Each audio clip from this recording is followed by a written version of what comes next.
ಇವತ್ತು ನಿರಂತರವಾಗಿ ಶೋಷಣೆಗೆ ಒಳಗಾಗಿ ನಮ್ಮನ್ನೇ ನಾವು ಗುರುತಿಸಿಕೊಳ್ಳದೆ ತಳ ಹಂತದಲ್ಲಿದ್ದವರು ನಾವು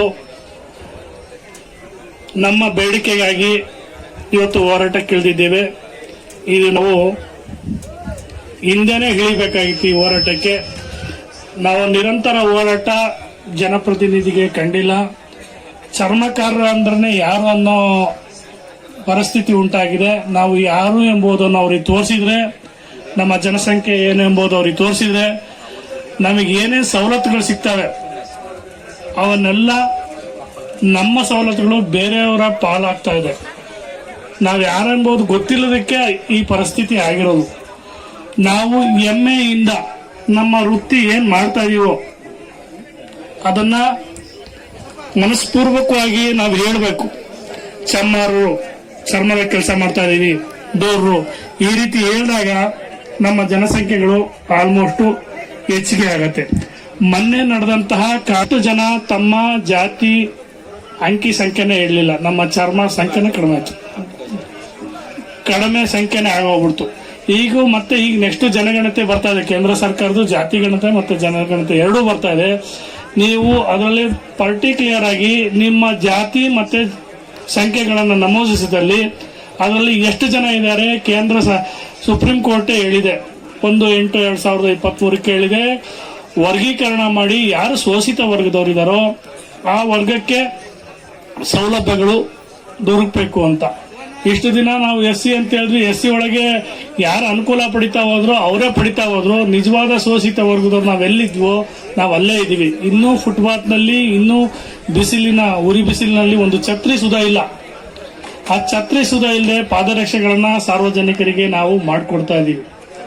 ನಾವು ಅದನ್ನ ಮಾಡಿಕೊಡ್ತಾ ಇದ್ರೆ ಅವ್ರು ಬರಿಗಾಲಲ್ಲಿ ಉರಿ ಬಿಸಿಲಲ್ಲಿ ಓಡಾಡಬೇಕಾಗಿತ್ತು. ಅವರು ಉರಿ ಬಿಸಿಲಲ್ಲಿ ಓಡಾಡಬೇಕಾಯ್ತು, ನಾವು ಇಲ್ಲದೇ ಇದ್ದೆ. ಯಾಕಂದ್ರೆ ಎಲ್ಲರೂ ಮಾಡ್ಲಿಕ್ಕಾಗಲ್ಲ. ಇವತ್ತು ಎಲ್ಲಾ ಜನಾಂಗದವರು ಶೋರೂಮ್ಗಳು ಇಟ್ಕೊಂಡಿದ್ದಾರೆ, ಎಲ್ಲಾ ವರ್ಗದವರು, ಎಲ್ಲಾ ಧರ್ಮದವರು ಎಲ್ಲರೂ ಶೋರೂಮ್ಗಳು ಇಟ್ಕೊಂಡಿದ್ದಾರೆ. ನಾನಾ ರೀತಿ ಬ್ರ್ಯಾಂಡ್ಗಳನ್ನ ಮಾಡ್ತಾ ಇದಾರೆ. ಆದ್ರೆ ನಮ್ಮಂತ ಚರ್ಮ ಕುಶಲ ವರ್ಗಗಳನ್ನ ಅವ್ರಿಗೆ ಬರೋದಿಲ್ಲ. ನೀವು ಹಿಂದಿನ ಕಾಲದಲ್ಲಿ ನೋಡ್ಬೋದಿತ್ತು, ತಾಜ್ ಮಹಲ್ ಆಗಿರ್ಬೋದು, ಗೋಲ್ ಗುಂಬೀಜ್ ಆಗಿರ್ಬೋದು. ಆಗಿನ ಕಟ್ಟೋ ಈಗ ಟೆಕ್ನಾಲಜಿ ಬಂದ್ರು ಅಂತವ್ ಕಟ್ಟಕ್ಕಾಗಲ್ಲ. 3 ದಿನಕ್ಕೆ 3 ಸೇತುವೆ ಬಿದ್ದೋಗ್ತವೆ. ಅಂತ ಕಲೆಗಳನ್ನ ನಾವು ಕಲ್ತು ಬಂದಂತವ್ರು ನಾವು. ನಮ್ಮ ಕಲೆಗಳನ್ನ ಯಾಕಂದ್ರೆ ನಮ್ಮ ದುಡಿಮೆಯಿಂದನೇ ನಾವು ಬದುಕೋದು, ಇನ್ನೊಬ್ಬರು ದುಡಿಮೆಯಿಂದ ಬದುಕಲ್ಲ. ನಾವು ಹೆಮ್ಮೆಯಿಂದ ಹೇಳ್ಬೇಕು, ನಮ್ಮ ವೃತ್ತಿ ಹೇಳ್ಬೇಕು, ನಮ್ಮ ಜನಾಂಗ ಹೇಳ್ಬೇಕು, ನಮ್ಮ ಜಾತಿ ಹೇಳ್ಬೇಕು. ಯಾವುದು ಅಂಜಿಕೆ ಇಲ್ದಂಗೆ ನಾವು ಹೇಳ್ಬೇಕು. ಬಹಳಷ್ಟು ಜನ ಅಂಕಿ ಸಂಖ್ಯೆಗಳಲ್ಲಿ ಏನಾಗಿದೆ ಅಂದ್ರೆ, ನಮ್ಮ ಜಾತಿಯನ್ನು ಹೇಳ್ಬಿಟ್ರೆ ನಮ್ಮನ್ನ ಬಾಡಿಗೆ ಕೊಟ್ಟು ಮನೆಗಳನ್ನು ಬಿಡಿಸ್ತಾ ಅಂತ ಅರ್ಧ ಜನ ಹೇಳಿಲ್ಲ. ನಾವು ಅದನ್ನು ಪ್ರತಿ ಒಂದೊಂದು ಹಿಂದೆ ಕೊಡ್ದಿದೆ. ಆ ರೀತಿ ಯಾವುದೇ ಮಾಡಕ್ ಹೋಗೋಣ. ಯಾಕೆಂದ್ರೆ ಹುಟ್ಟುವಾಗ ನಾವು ಯಾವ ಜಾತಿ ಧರ್ಮಗಳನ್ನ ಯಾವ್ದು ನೋಡಿಲ್ಲ. ನಾವು ಭಗವಂತ ಯಾವ್ದ್ರಲ್ಲಿ ಹಾಕಿದ ಅದ್ರ ಇದೆಯಾ. ಬಂದಿದ್ಮೇಲೆ 3 ದಿನ ನಮ್ಮ ಜೀವನ. ಹುಟ್ಟಬೇಕಾದ್ರೆ ಹೆಸರಿಡಕ್ ಒಂದಿನ, ಸತ್ತ ಮೇಲೆ ಮಣ್ಣು ಮಾಡಕ್ ಒಂದಿನ. ಇರೋ ಒಂದು ದಿನದಲ್ಲಿ ನಮ್ಮ ವ್ಯಕ್ತಿತ್ವಗಳನ್ನ ನಾವು ರೂಪಿಸ್ಕೋಬೇಕು. ಯಾಕಂದ್ರೆ ಈಗ ಮುಖ್ಯಮಂತ್ರಿ ಇದಾವೆ, 1000 ಜನ ಮುಖ್ಯಮಂತ್ರಿ ಆಗೋದ್ರು, 24-34 ಜನ. ಅದ್ರಲ್ಲಿ ನಾವು ಕೇಳಿದ್ರೆ 4-5 ಜನ ಮಾತ್ರ ಬೆಳವಣಿಗೆ ಬರ್ತೀವಿ. ಯಾರ್ಯಾರು ಬರ್ತಾವಂತ ನಿಮಗೆ ಗೊತ್ತು.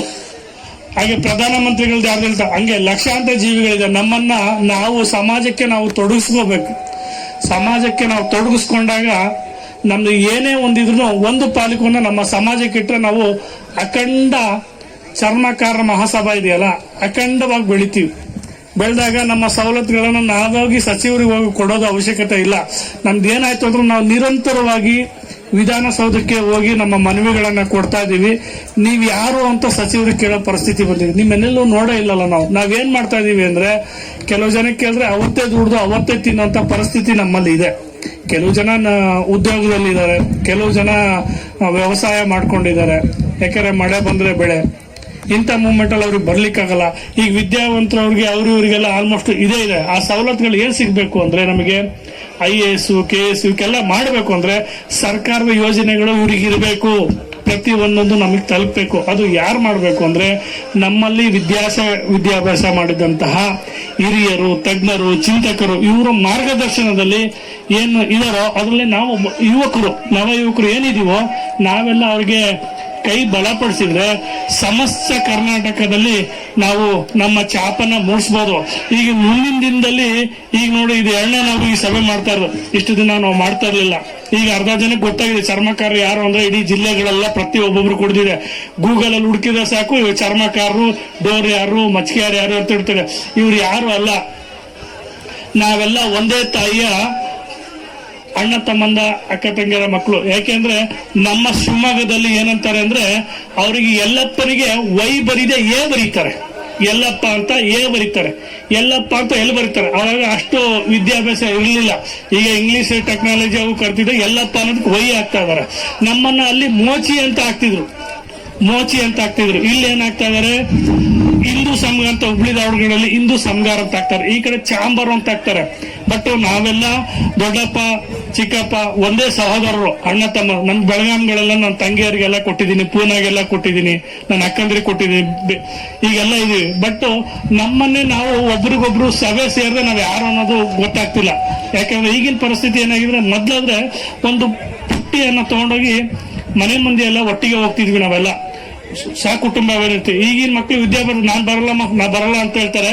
ಅವ್ರಿಗೆ ನಮ್ಮ ಸಂಬಂಧ ಯಾರು, ನಮ್ಮ ಅಕ್ಕ ಯಾರು, ನಮ್ಮ ಚಿಕ್ಕಪ್ಪ ಯಾರು, ಈ ಸಂಬಂಧಗಳೆಲ್ಲ ನಿಂತೋಗಿದಾವೆ. ಯಾರು ವಯಸ್ಸಿಗೆ ಬರ್ತಾರೋ ಅವಾಗ ಬಂದಾಗ ಮಾತ್ರ ನಮ್ಮ ಸಮಾಜಕ್ಕೆ ಬರುತ್ತೆ. ಹೆಣ್ಣು ಗಂಟು ತಗೋಬೇಕಾದ್ರೆ ಆ ಪರಿಸ್ಥಿತಿ ಆಗಿದೆ. ಮುಂದಿನ ದಿನ ಅದಾಗೋದ್ ಬೇಡ. ಈಗಿನ ಹೋರಾಟದ ಕಿಚ್ಚು ಹೇಗಿರ್ಬೇಕು ಅಂದ್ರೆ, ನೆಕ್ಸ್ಟ್ ಎಲೆಕ್ಷನ್ಗೆ ಸಂಘಾರ ಎಲ್ಲಿದ್ದೀರಾ ನಮ್ಮ ಮುಖಂಡರಿಗೆ ಹುಡ್ಕೊಂಡ್ಬರ್ಬೇಕು. ಸಚಿವರು, ಶಾಸಕರು ಎಲ್ಲರೂ ನಿಮ್ಮ ಏನ್ ಸವಲತ್ತುಗಳಿದೆ ನಾವು ನಿಮ್ಮ ಜಾಗಕ್ಕೆ ಬಂದು ಮಾಡ್ಕೊಡ್ತೀವಿ ಅಂತ ಈ ಭರವಸೆ ಅವ್ರಲ್ಲಿ ನೀಡಬೇಕು. ಆ ಮಟ್ಟಕ್ಕೆ ತಗೊಂಡೋಗ್ಬೇಕು. ನಾವು ಹೋಗೋದನ್ನ ನಿಲ್ಸ್ಬಿಡೋಣ. ಯಾಕಂದ್ರೆ ಅನಿವಾರ್ಯ ಇದೆ. ನಾವು ಯಾರಂತ ಗುರುತಿಸ್ಕೋಬೇಕಾಗೈತೆ. ಈಗ ಗುರುತಿಸ್ಕೊಳ್ತಾ ಇದೀವಿ ನಾವು, ಆಲ್ರೆಡಿ ಗುರುತಿಸ್ಕೊಂಡು ಆಗ ಸವಲತ್ತುಗಳನ್ನ ನಿಜವಾದ ಫಲಾನುಭವಿಗಳು ಯಾರು, ಆ ಮೂಲ ಕಾರ್ಯಕರ್ತರು ಯಾರಿದಾರೋ, ಚರ್ಮ ಉದ್ಯೋಗದ ಕಾರ್ಯಕರ್ತರು ಯಾರಿದಾರೋ, ಈ ಶೋರೂಮ್ ಸುಮಾರು ಜನ ಇಟ್ಟಿದ್ದಾರೆ, ಶೋರೂಮ್ಗಳ ಸುಮಾರು ಇಟ್ಟಿದ್ದಾರೆ. ಆದ್ರೆ ಶೋರೂಮ್ಗಳಲ್ಲಿ ಚರ್ಮಗಾರ ಕೆಲಸ ಮಾಡೋರೆಲ್ಲ ಅವರೆಲ್ಲ ಅವರು ಉದ್ಯಮವನ್ನ ಹುಡ್ಕೊಂಡ್ ಬಂದು ಮಾಡ್ತಾ ಇರೋದು. ಬಟ್ಟೆ ಶೂಗಳು ತರ್ತಾ ಇದಾರೆ, ಪ್ಲಾಸ್ಟಿಕ್ ಶೂ ತರ್ತಾ ಇದಾರೆ.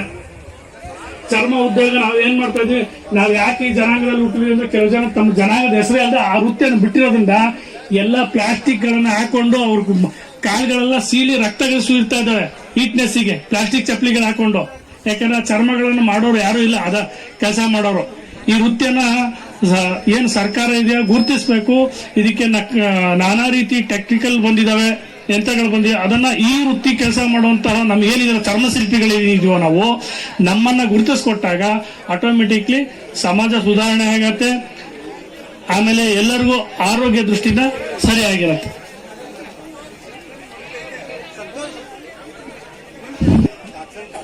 ನಮ್ಮ ಸವಲತ್ತು ಬೇಕು ಅಂತೇಳಿ 12% ಇದ್ದಾಗೆ ಮುಂದೆ ಬರಲಿಲ್ಲ. ಈ ಸರ್ಕಾರ ಏನು ನಮಗೆ ಸುಪ್ರೀಂ ಕೋರ್ಟ್ 1/8ಕ್ಕೆ ಕೊಡ್ತೋ, ವರ್ಗೀಕರಣ ಮಾಡಿ ಯಾರು ಶೋಷಿತ ವರ್ಗದಿರೋ ಅವ್ರಿಗೆ ಅನುಕೂಲ ಮಾಡಿಕೊಡಿ ಅಂತೇಳಿ, ಈಗ ನಮಗೆ ಎಡ ಬಲ ಹಾಗೆ 3 ಎಷ್ಟು ದಿನ ಹೋರಾಟ ಮಾಡಿದ್ರು.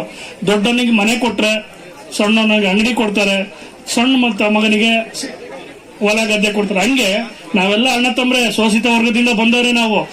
ನಮ್ಮ ಪಾಲೆಷ್ಟು? ನಾವು ಒಂದೇ ತಾಯಿ ಮಕ್ಕಳು, ಸರ್ಕಾರ ನಮ್ಮ ತಂದೆ ತಾಯಿ, ಅದ್ರಲ್ಲಿ ಏನಿದೆ ನಮಗೆ ನಮ್ಮ ಪಾಲೆಷ್ಟು? ತಮ್ಮನಿಗೆ ಎಷ್ಟು ಕೊಡ್ತೀವಿ, ಅಣ್ಣನಿಗೆ ಎಷ್ಟು ಕೊಡ್ತೀವಿ, ಈಗಲೇ ಡಿಕ್ಲೇರ್ ಆಗಲಿ.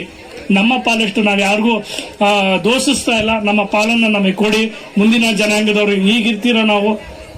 ಹಾಗಾಗಿ ಎರಡು ಮಾತಾಡಕ್ಕೆ ನಮ್ಗೆ ಅವಕಾಶ ಮಾಡಿಕೊಟ್ಟ ಸಮಸ್ತ ಚರ್ಮಕಾರ ಮಹಾಸಭಾದವರಿಗೆಲ್ಲ ಒಂದು ಸುತ್ತ ನನ್ನ ಮಾತುಗಳನ್ನು ಮುಗಿಸ್ತೀನಿ. ನಮಸ್ಕಾರ. ಮಾಡಿದೀವು ನಾವು ರಿಸರ್ವ್ ಮತಕ್ಷೇತ್ರ ನೋಡೋಣ. ರಾಯಬಾಗ್ ಮತಕ್ಷೇತ್ರ ರಿಸರ್ವ್ ಅವೆ.